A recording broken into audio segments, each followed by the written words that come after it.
This is your country. Don't condemn it in sermons. Don't abuse the nation. Leadership are meant for changes. Yes, this leader is bad, fine. Wait until it's time to renew his mandate and say no. But don't condemn your country. Don't curse Nigeria. Let's leave who is talking for a moment. Do people talk bad about their country for no reason? Is it really bad saying what happened? They want people to stop talking about the atrocities they commit while they don't care about the image of the country when they commit these in the first place. By the way, Atiku has answered Tinubu's call on voting him out in 2027. We'll get back to that in a moment. Sometimes when Tinubu and his fellow politicians talk, it makes one to wonder if they are living in the same reality with the rest of us. So to him, it's just do anything you want to get to power and people will just forget about everything. Everything that Tinubu did, especially during the time preceding the presidential election, he never thought about the implications on the image of Nigeria.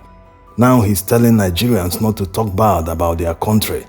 A man who told his party members that power waits for no one, that they should grab it and run away with it. This is what we are doing, is being determined to do it.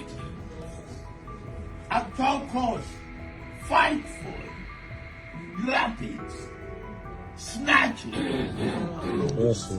and run with it. Yes, Jagaban. By making the statement, he created a very bad image of himself and Nigeria.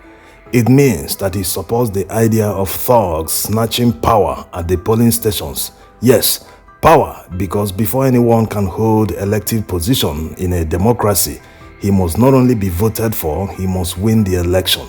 So it all starts at the polling units, through the ballots. When people cast their ballots, they make their choice. When thugs successfully hijack ballot boxes and burn ballot papers, they successfully execute a coup. Their colleagues will also successfully manipulate and insert fake figures at the collation centers. From there, they go on to declare a fake winner. So they do not believe in due process, and the fact that the Nigerian power structure supports election rigging gives Nigeria a very bad image. And in all this, if a Nigerian citizen talks about the corruption, Tinubu will tell the person not to talk bad about his country. And if they don't like him, they should endure till 2027 to vote him out. There are many reasons not to like Tinubu. Even his fans, before the elections, Tinubu himself have forced them to dislike him because of his incompetence and the hardship he brought on Nigerians. Some of these people genuinely believed he could make a change, but he has disappointed many of them. It's easy to tell people to forget about all the election rigging, all the abracadabra that happened in the courts, but how do you tell people to forget the suffering that they endure every day that Tinubu plunged Nigerians into? And it's unimaginable that Tinubu has reversed all the policies that plunged Nigerians into hardship. They've started paying for petrol subsidy again. The central bank is back defending the naira despite telling Nigerians that it is floated. So why did he experiment with the lives of Nigerians only to reverse them after a few months? Why did he subject Nigerians to unimaginable suffering? And what will the people who supported these policies be doing now? Will they tell Tinubu to reinstate the policies? After all, they tried hard to spin it and convince Nigerians that these policies were needed.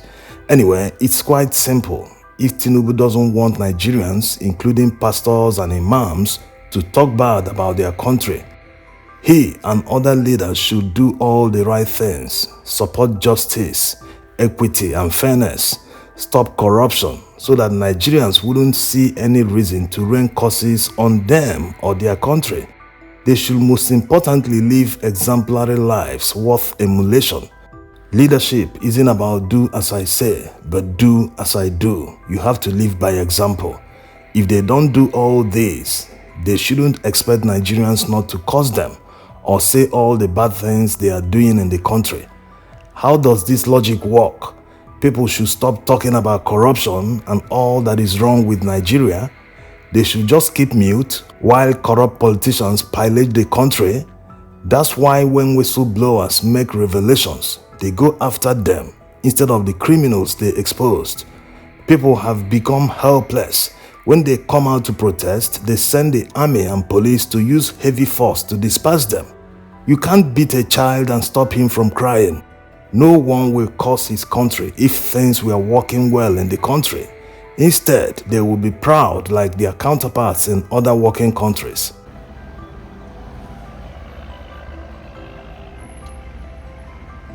Students are suffering in this period of hardship, but the government can't subsidize education. Instead, the government increased tuition fees at this period of hardship.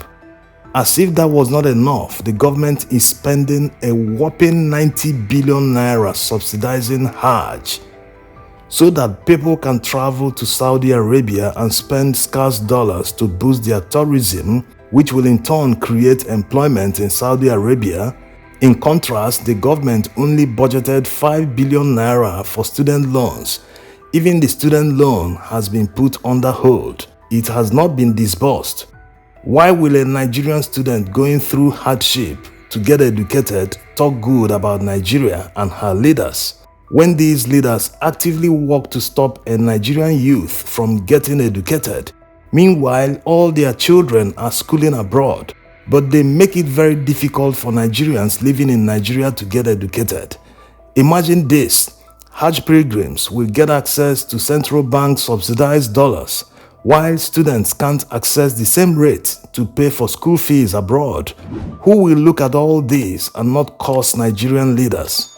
They subsidize religion to boost tourism and employment in another man's country, while the unemployment rate in Nigeria is more than 30%. Who makes these decisions? The people involved are working for foreign countries using Nigerian money. The money is supposed to cater for Nigerians. Who in his right sense will not curse these corrupt leaders who have their priorities wrong? Imagine how many classrooms 90 billion naira will build. And why do people who receive the Hajj subsidies prefer that to physical development in their communities? Even human development is better instead of using that money to go and boost tourism in another country. With all the suffering in Nigeria, how will religious tourism stop the suffering? Hajj or other religious pilgrimage should be attended by people who can afford it. The state has no business subsidizing religious tourism. What about whistleblowers who expose corrupt politicians? Are people aware that the journalist who released this video of Ganduje, the former governor of Kano State, taking thousands of dollars from a contractor in form of bribes? The journalist is still on the run. Why will he not curse Nigerian leaders or even Nigeria itself wherever he is? Imagine exposing corruption instead of the police to put you under some sort of witness protection program like it is done in some countries, or at least make moves to arrest and investigate the criminal you exposed. They turn around and declare you wanted. It shows that criminals are in charge. Criminals protect fellow criminals. The same thing is also happening to Fisayo of Foundation for Investigative Journalism. After exposing corrupt customs officials and smugglers with video evidence, they facilitate the smuggling of arms and ammunition into Nigeria, which of course, these arms might end up being used to kill policemen. Of course, we know that these arms enable terrorists, kidnappers, and all sorts of criminals. Instead of the police to go after the people exposed in the video, they turn around and declare Fisayo wanted. Nigeria is not a real place. Why wouldn't journalists and millions of others who Nigeria have failed not curse and talk bad about Nigeria? It's not even talking bad, it's saying it as it is. So it's quite simple. Tinubu and co should do all the right things so that it will reflect on the views and opinions of the people. Not after doing anyhow they want, they still want to control the narrative. Now to Atiku's message to the opposition. Atiku is advising that they unite to defeat Tinubu in 2027, like the opposition did in Senegal recently. That's a very good proposition. Everyone must have learned their lessons. PDP lost 5 governors before the presidential election. Atiku couldn't manage the whole situation properly. He thought that no matter the division in his party, that he would still have won the election. It is clear now that despite his calls to northerners to vote only a northerner, it wasn't enough for him to win the election. Yes, votes didn't count, the opposition was up against INEC, but the PDP also rigged against Labour Party. Anyway, the talk of a merger has been ongoing for some time now. There's still enough time for them to come together and back one candidate that will face Tinubu in 2027. INEC will still be a huge obstacle, especially at the collation centers where they churn out fake figures. So while they are working on the merger, they will still need to contend with INEC. That's why Tinubu is boldly telling Nigerians to wait and vote him out if they don't like him, because he knows that INEC will always work for APC. This is why people must vote for parties they have interests in the off-season elections that will be held before the general elections, so that they can protect your interest. Yes, it is very, very important. This is why they are appointing APC members as resident electoral commissioners. Imagine having an APC governor in such a state. Then everything will just be written. But if you have a governor that can counter them, then chances are that there might be a level playing field. Thanks for watching.